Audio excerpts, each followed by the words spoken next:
সুপ্রিয় শিক্ষার্থী, আসসালামু আলাইকুম। Shimul memorial north south school and college কর্তৃক আয়োজিত অনলাইন ক্লাসে সকল শিক্ষার্থীকে স্বাগত।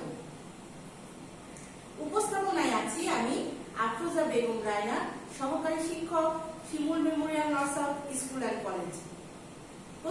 ক্লাস শুরুর প্রথমে আমরা যেটা বলে নিই, শিক্ষার্থীরা তোমরা জানো যে আমরা করোনা নিয়ে অনেক কথা বলি বা সব শিক্ষকই আমরা ক্লাসের পূর্বে তোমাদেরকে অবগত করি যে করোনা একটি মহামারী রোগ।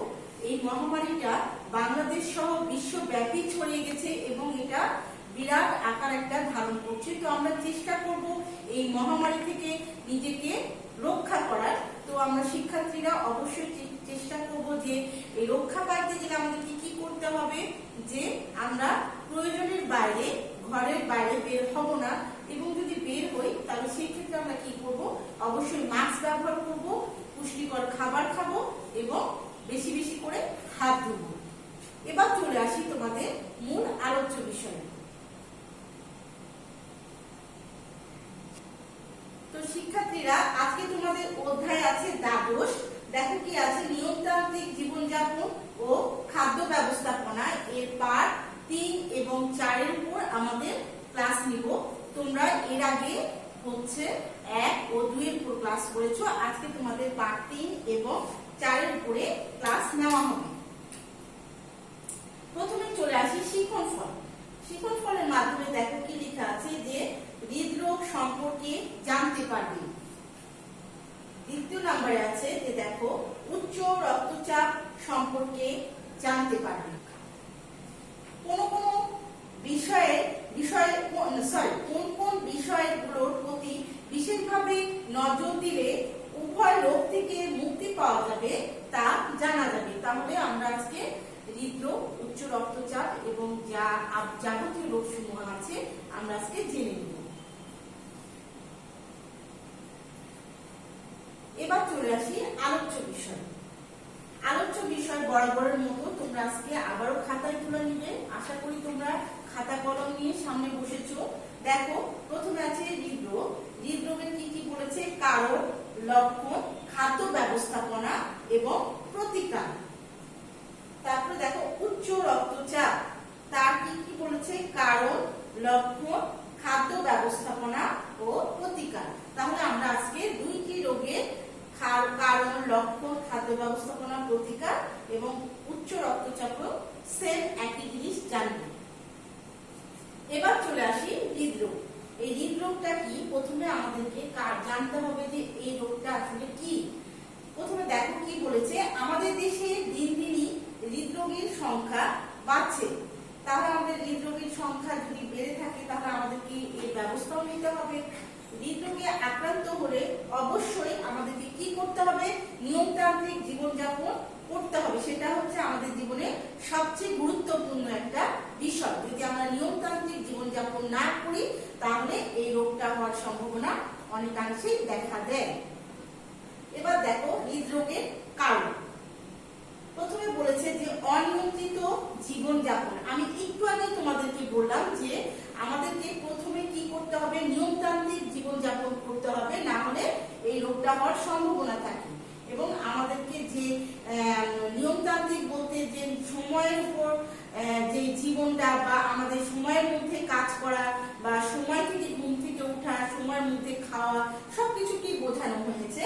এবার দেখো দ্বিতীয় পয়েন্ট আছে অতিরিক্ত চর্বি জাতীয় খাদ্য গ্রহণ। আমরা অতিরিক্ত যদি চর্বি জাতীয় খাবার খাই তাহলে সেই ক্ষেত্রে হৃদরোগ হওয়ার সম্ভাবনা থাকে। চর্বি জাতীয় খাদ্য বলতে আমরা চর্বি জাতীয় মাংস, ঘি, ডালডা এগুলোকে বুঝে থাকি। থার্ড পয়েন্টে আছে দেখো প্রয়োজনের চেয়ে বেশি খাদ্য শক্তি গ্রহণ। আবার আমাদের যা শরীরে দরকার, খাদ্যের দরকার, তার চেয়ে যদি আবার বেশি পরিমাণে খাদ্য শক্তি গ্রহণ করে থাকি সেটাতেও আমাদের কি হবে, হৃদরোগ হওয়ার সম্ভাবনা বা এই রোগটা হওয়ার সম্ভাবনাটা অনেকাংশেই বেশি। তারপরে পয়েন্টটা দেখো ব্যায়াম বা শারীরিক পরিশ্রম না করা। যদি আমরা ব্যায়াম বা শারীরিক পরিশ্রম নিয়মিতভাবে না করি তাহলে এই রোগ হওয়ার সম্ভাবনা থাকে। কারণ ব্যায়াম ও শারীরিক পরিশ্রম শরীরকে সুস্থ রাখতে সাহায্য করে। বংশগত কারণ, এটি বংশগত কারণ বলতে আমাদের বাবা মা, ভাই বোন আর নিকটস্থ আত্মীয়স্বজন থেকেও এই রোগটা হতে পারে। সেই ক্ষেত্রে যে অনেকাংশে দেখা যায় যে হয়তো আমাদের পরিবারের কারণ নাই, কিন্তু আমার হয়েছে, এটাও হতে পারে। এটা যে তার ব্যতিক্রম না বা এটা যে হবে না এমনটা না, এটা হতে পারে, আবার বংশগত কারণেও হতে পারে। বিপাকীয় ত্রুটি থেকেও আমাদের বিভিন্ন সমস্যা দেখা দেয়, তার মধ্যে হৃদরোগ একটি রোগ, যেটা আমাদের বিপাকীয় ত্রুটির কারণে বা বিপাকের যে সমস্যাটা হয় সেটার কারণে এই রোগটা দেখা দেয়। এবার দেখো হৃদরোগের কারণসমূহ। আমি একটু আগে বললাম যে কারণসমূহ তো আমি উল্লেখ করলাম, এখন সেটা ছবির আঙ্গিকে তোমাদেরকে বোঝানো হয়েছে যে দেখো এখানে খেয়াল করো যে চর্বি জাতীয় খাদ্য দেওয়া হয়েছে এবং ব্যায়াম না করা এবং বিপাকীয় ত্রুটি আমি বুঝিয়েছি যে এগুলো না করলে বা এই সমস্ত কারণগুলো মিলিয়ে আমাদের এই রোগটা হওয়ার সম্ভাবনা থাকে। এবার দেখো হৃদরোগের যে খাবারগুলো বাদ দেওয়া উচিত। আমরা এই অসুখটা তো হতেই পারে বা মানুষের সমস্যা হতে পারে, রোগ হতেই পারে, তো এই রোগ হলে যে আবার কিছু নিয়ম আছে বা নিয়মতান্ত্রিক জীবনযাপন করতে হয় বা যে খাবারগুলো মেনটেন করতে হয় সেটা আমরা জেনে নিই যে কি বলছে এখানে। দেখো প্রথম পয়েন্টে আছে মাখন, ঘি, ডালডা ও বেশি চর্বিযুক্ত খাবার। তাহলে আমরা কি করব? মাখন, ঘি, ডালডা এই খাবারগুলো এবং তেলক জাতীয় যে খাবারগুলো থাকে সেগুলো যদি পরিহার করি তাহলে এই রোগ থেকে রক্ষা পাওয়া যেতে পারে। সেকেন্ড পয়েন্ট আছে আইসক্রিম, মিষ্টি জাতীয় খাদ্য। আমরা চেষ্টা করব যে আইসক্রিম এবং মিষ্টি জাতীয় খাদ্য কম খাওয়ার, কারণ এতে প্রচুর পরিমাণে ফ্যাটও থাকে এবং মিষ্টিতে অনেক ধরনের জিনিস দিয়ে তৈরি করা হয়, যেটার কারণে এটা সমস্যা হতে পারে। তারপরে দেখো পয়েন্টে বেশি চর্বিযুক্ত মাংস, কলিজা, হাঁস মুরগির চামড়া এদের তৈরি খাদ্য। আমরা চেষ্টা করব যে বেশি চর্বিযুক্ত মাংস, আমরা অবশ্যই বুঝি যে গরুর মাংসে বা গোস্তে আমরা দেখি যে মাংসের সাথে চর্বি লেগে থাকে, সেই খাবারগুলো এবং কলিজা, হাঁস মুরগির শরীরের আবরণ যেটা বলে, উপরে যে আবরণটা থাকে, যে চামড়াটা থাকে, সেটা এই ধরনের খাবারগুলো থেকে আমরা চেষ্টা করব নিজেকে বিরত রাখার। তারপরে দেখো বেকারি খাবার বলা হয়েছে কি কি, যে বিস্কুট, পেস্ট্রি কেক ইত্যাদি, এগুলো থেকেও আমাদেরকে কি করতে হবে? বিরত থাকতে হবে। চাইনিজ লবণ বা টেস্টিং সল্ট বাদ দিতে হবে। আমরা চেষ্টা করব বেশিরভাগ ক্ষেত্রে যে খাবারে লবণ না ব্যবহার করা, মানে এক্সট্রা ভাবে তরকারিতে যেটা লবণ দেওয়া হয়, কিন্তু আমরা চেষ্টা করব যে আমরা বাড়তি কোনো লবণ না খাওয়া। এবার দেখো যে হৃদরোগে বর্জনীয় খাবার সমূহ। একটু আগে আমি তোমাদেরকে বললাম যে হৃদরোগে যে খাবারগুলো আমরা বর্জন করব সেটার মধ্যে বলেছি যে ঘি বা মাখন, বিস্কিট, আইসক্রিম এবং মিষ্টি জাতীয় খাবার, এগুলো আমরা কি করব? একটু বিরত থাকার চেষ্টা করব এই রোগগুলো। এবার দেখো আমরা এতক্ষণ যে খাবারগুলো থেকে বিরত থাকবো সেটা বোঝালাম। এবার যেগুলো খাওয়া যাবে বা পরিমাণ মতো খাওয়া যাবে বা না খাবো কিন্তু আমরা চেষ্টা করবো সেটা পরিমাণের মধ্যে খাওয়া, সেটা আমরা একটু জেনে নিই। যে এখানে দেখো কি বলেছে, চাল ও আটার তৈরি খাবার পরিমাণের চেয়ে বেশি খাওয়া যাবে না। তারপরে কি বোঝাচ্ছে? যে আমরা এটা খেতে পারবো, কিন্তু আমাদের চাল বা আটার রুটি বলো বা অন্যান্য খাবার বলো আমরা পরিমাণ মতো খাবো, প্রয়োজনের বেশি খাবো না। দ্বিতীয় পয়েন্টে আছে যে বেশি আঁশযুক্ত খাদ্য। দেখো শাকসবজি ও ফল খেতে হবে। তার মানে আমরা কি বুঝছি? যে বেশি আঁশযুক্ত খাবারগুলো আমরা শাকসবজি ও ফল খেতে পারবো। এছাড়াও দেখো টক জাতীয় ফল দেওয়া হয়েছে কি কি, লেবু, জাম্বুরা, কমলা, এগুলো আমরা খেতে পারবো। থার্ড পয়েন্ট আছে ডাল, বাদাম পরিমিত পরিমাণে খেতে হবে। তাহলে আমরা কি করব? ডাল এবং বাদামটা এই রোগে পরিমিত বা পরিমাণ মতো নিজের প্রয়োজন মতো খেতে পারবো। রান্নায় লবণ কম দিতে হবে। হৃদরোগে আমরা চেষ্টা করব যে খাবারে লবণের পরিমাণটা কম রাখা, যেটা প্রয়োজন সেটাই খাবো। খাওয়ার সময় একটু আগে আমি বলেছি যে খাওয়ার সময় আমরা বাড়তি লবণ যেটা খাই সেটা খাওয়া যাবে না। মাছ, চর্বি ছাড়া মাংস, ডিম প্রয়োজনীয় পরিমাণে খেতে হবে। তাহলে আমরা কি বুঝলাম যে যে খাবারগুলো আবার পরিমাণ মতো খেতে পারবা সেটা হচ্ছে কি দেখো, মাছ, চর্বি ছাড়া যে মাংসটা থাকবে, চর্বি যুক্ত মাংসকে আমরা বাদ দিয়ে চর্বি ছাড়া মাংস খেতে পারবো, ডিম খেতে পারবো, কিন্তু এইগুলো আমাদেরকে কি করতে হবে, প্রয়োজন বা প্রয়োজন অনুসারে এবং প্রয়োজনীয় পরিমিত পরিমাণে খেতে হবে। এবার দেখো যে হৃদরোগে গ্রহণীয় ও পরিমিত খাবার সমূহ, একটু আগে যে স্লাইডটা তোমাদেরকে দেখালাম সেটার পরিপ্রেক্ষিতে আমি যে কথাগুলো বলেছি যে চাল বা আটার রুটি আমরা পরিমাণ মতো খাবো, প্রচুর পরিমাণে শাকসবজি খাবো, লবণ কি বলেছিলাম যে আমরা লবণটা বাড়তি খাবো না, তরকারিতে কম খাবো, ফলমূল খেতে পারবো, মাছটাও আমরা খেতে পারবো, ডিম প্রয়োজন মতো খাবো, মাংস খাবো চর্বি ছাড়া। এগুলো হচ্ছে তোমাদের পরিমিত খাবার সমূহ। এবার চলে আসি উচ্চ রক্তচাপ।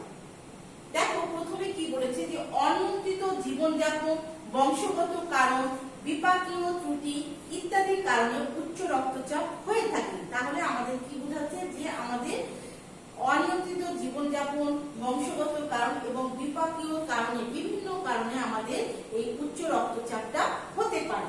এখানে দেখো কি বলা হয়েছে, উচ্চ রক্তচাপে খাদ্য ব্যবস্থাপনা।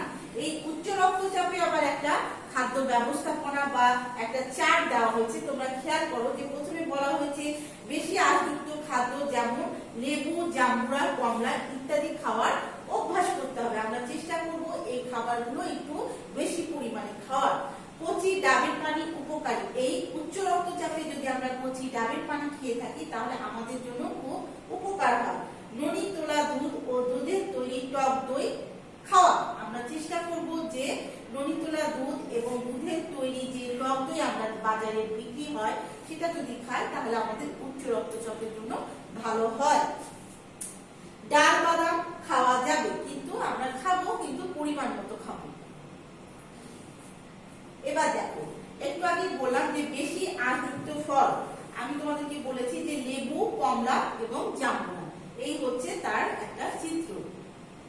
তারপরে দেখো উচ্চ রক্তচাপে ডাল ও বাদাম, আমি একটু আগে বললাম তোমাদেরকে যে উচ্চ রক্তচাপে ডাল এবং বিভিন্ন প্রকার ডাল এবং বাদাম আমরা খেতে পারবো, কিন্তু সেটাও পরিমাণ মতো খেতে হবে। এবার দেখো উচ্চ রক্তচাপে উপযুক্ত খাদ্য সমূহ, একটু আগে বললাম যে যে খাবারগুলো বেশি উপকারী বা এই রোগের জন্য ভালো সেটা দেখো কি কি বলেছিলাম যে কচি ডাবের পানি, ননি তোলা দুধ এবং টক দই, এগুলো আমরা কি খেতে পারবো, কিন্তু এটাও পরিমাণ মতো।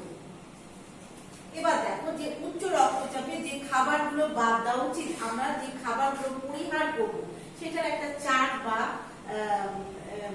একটা তালিকা আমি তোমাদেরকে তুলে ধরেছি। দেখো কি বলেছে, বেশি লবণযুক্ত খাবার পরিহার করতে হবে। আমরা চেষ্টা করব যে খাবারে লবণ পরিমাণ মতো খাওয়ার, কোনো বাড়তি লবণ খাবো না, এই জন্য আমরা চেষ্টা করব যে বেশি লবণযুক্ত খাবারগুলো পরিহার করতে।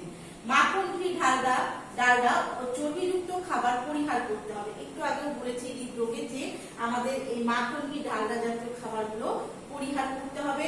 সফট ড্রিঙ্কস ও এনার্জি ড্রিঙ্কস পরিহার করতে হবে। আমরা চেষ্টা করব যে সফট ড্রিঙ্কস ও এনার্জি ড্রিঙ্কস না খাওয়ার, যদি খাই সেটাও পরিমাণ মতো খেতে হবে। বেকারি খাবার পরিহার করতে হবে। আমাদের বেকারি খাবার বলতে বিস্কিট, পাউরুটি বলো, বিভিন্ন ধরনের খাবার থেকে আমরা চেষ্টা করব সেই খাবার থেকে নিজেকে বিরত রাখার। এবার দেখো উচ্চ রক্তচাপে বর্জনীয় খাদ্যসমূহ, আমি যে বললাম একটু আগে যে খাবারগুলো পরিহার করতে হবে কি কি দেখো, ঘি বা মাখন বলেছি, ডালডা বলেছি, soft drinks, energy drinks, bakery খাদ্য, এগুলো আমরা কি করব, এগুলো হচ্ছে পরিহার করব। তাহলে আমরা কি করব, শারীরিকভাবে সুস্থ থাকব।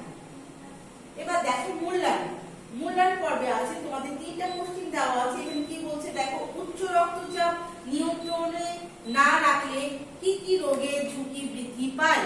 তাহলে আমরা জেনে নিই যে উচ্চ রক্তচাপ নিয়ন্ত্রণে না রাখলে আমাদের কিডনির সমস্যা হতে পারে, স্ট্রোক হতে পারে ইত্যাদি আরো অনেক রোগ আছে যেগুলো আমাদের রোগের ঝুঁকি বৃদ্ধি পায়। হৃদরোগের প্রধান কারণগুলো কি কি, তাহলে আমরা একটু আগে পড়েছি যে হৃদরোগের প্রধান কারণ হচ্ছে যে অনিয়ন্ত্রিত জীবনযাপন, বংশগত কারণ, বিপাকীয় ত্রুটি এবং ব্যায়াম বা শারীরিক পরিশ্রম না করা, যার কারণে আমাদের এই রোগটা হওয়ার সম্ভাবনা থাকে। দেখো, উচ্চ রক্তচাপ নিয়ন্ত্রণে রাখা প্রয়োজন, কারণ শারীরিকভাবে যদি আমরা সুস্থ থাকতে চাই এবং স্বাভাবিকভাবে জীবনযাপন করতে চাই, তাহলে আমরা সকলেই চেষ্টা করব যে সুস্থ থাকা। তো সুস্থ থাকতে গেলে অবশ্যই চেষ্টা করতে হবে যেন আমরা এই রোগ থেকে নিজেকে মুক্ত রাখতে পারি। এই জন্য উচ্চ রক্তচাপ নিয়ন্ত্রণে আমাদের সকলকেই রাখা প্রয়োজন। এই ছিল তোমাদের আজকে মূল্যায়ন পর্ব। তোমাদের নেক্সট ডে পড়া দেওয়া আছে, দেখো রিভিশন টপ টেস্ট পার্ট 3 ও 4 এর উপর। তাহলে আগামী দিন তোমাদের এই রিভিশন টপ টেস্টটা হবে 3 ও 4 এর উপরে। তোমরা বাসায় বেশি বেশি চর্চা করবে যেন টপ টেস্টটা ভালো মতো দিতে পারো। তো শিক্ষার্থীরা, এই ছিল তোমাদের আজকের ক্লাস। আগামী ক্লাসের আমন্ত্রণ জানিয়ে এখানে শেষ করছি। সকলকে ধন্যবাদ। আসসালামু আলাইকুম।